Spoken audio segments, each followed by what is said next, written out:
Welcome to the 5-Minute Prime Podcast. Quick, actionable tips to master personal finance and real estate investing. In just 5 minutes a day, we'll help you build wealth and achieve financial freedom. Have you ever felt paralyzed by the fear of missing something crucial, like a hidden repair cost or the wrong loan choice? It's common, especially if you're juggling offers, inspections, and financing for the first time. We'll cut through that confusion now. So let's learn to invest with confidence, from drafting your offer to sealing the deal at closing. Hi, I'm Martin Maxwell, author of The Prime Framework. Today we tackle the invest phase of our Prime journey. You've found a promising property, great location, good ROI potential, but how do you turn that research into actual ownership? If you want a deeper A to Z guide, check out my book, The Prime Framework, on Amazon. But for now, let's dive into the essentials that'll make your next property acquisition smooth and profitable. Think about it. You've done your homework, run the numbers, and maybe even prepped your finances. If you fumble at the point of making offers, negotiating repairs, or securing a viable mortgage, all that work can collapse. The invest step is the moment your plan becomes reality. Real estate invests you with leverage, both financial leverage, like using other people's money, and negotiation leverage. The market might be in your favor. If you skip the critical steps here, you risk overpaying, buying a property with hidden problems, or tying your cash up in a poor loan.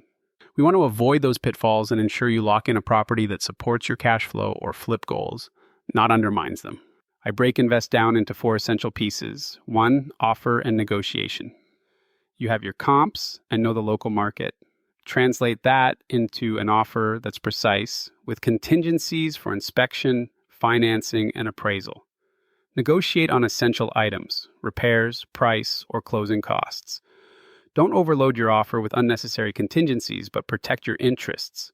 2, inspection. A professional inspection is non-negotiable. It might reveal major structural flaws or only minor cosmetic fixes. Either way, it informs your next move, whether to renegotiate or walk away. The inspection can shape your final numbers, so pay attention. 3, appraisal. The lender's appraisal ensures the property's worth at least your purchase price. If it's lower, you can renegotiate or add more cash. If it's higher, you're in good shape.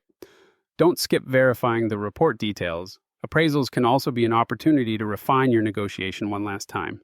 4, financing and closing.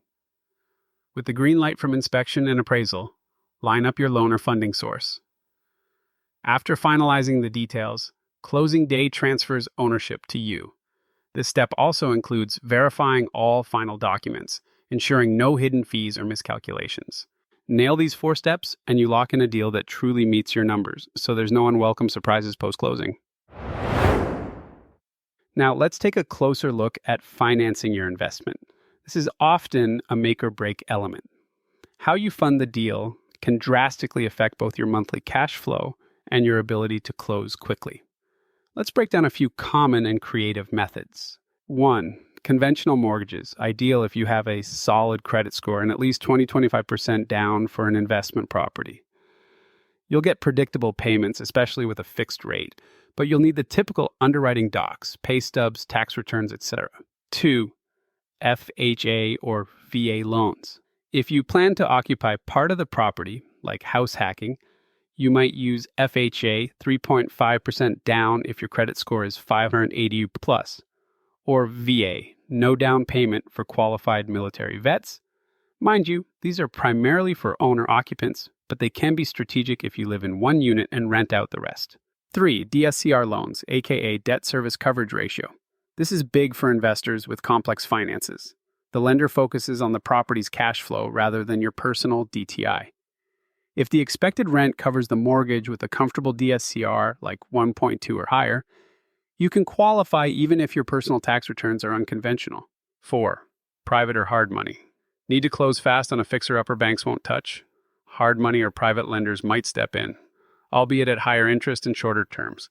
Great for fix and flip or short-term bridging, but you'll want a robust exit strategy or refinance plan in place. 5, creative options. This is where things get interesting in real estate investing. Seller financing. If the seller is open to it, you might negotiate a down payment and pay them monthly, bypassing traditional banks.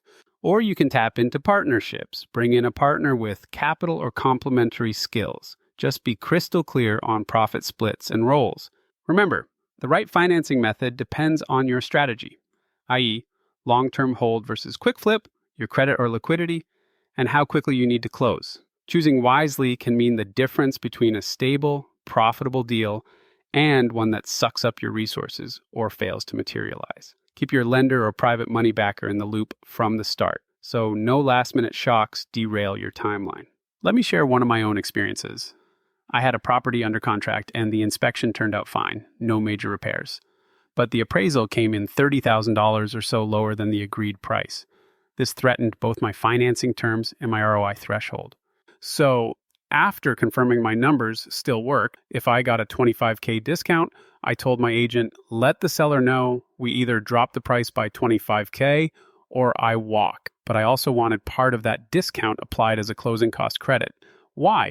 Because a lower official sales price can sometimes hurt future value comps, whereas a higher official price plus a seller credit can maintain the property's recorded worth. Initially, the seller resisted. But with no other strong offers on the table, they caved, credited my deal with a direct price cut and a credit toward my closing costs. I saved thousands on upfront cash and kept the property's official sale price higher on record. Win-win.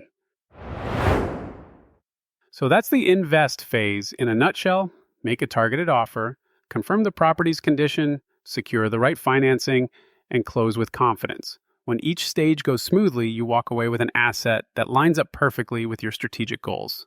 Today's challenge, if you've identified a potential property, get your financing options in order.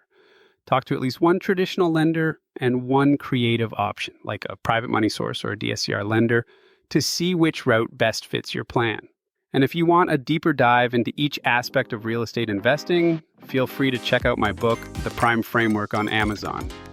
Thanks for tuning in to the 5-Minute Prime Podcast. Next time, we'll move on to M for Manage, unlocking the art and science of being a landlord or property manager. Until then, invest wisely.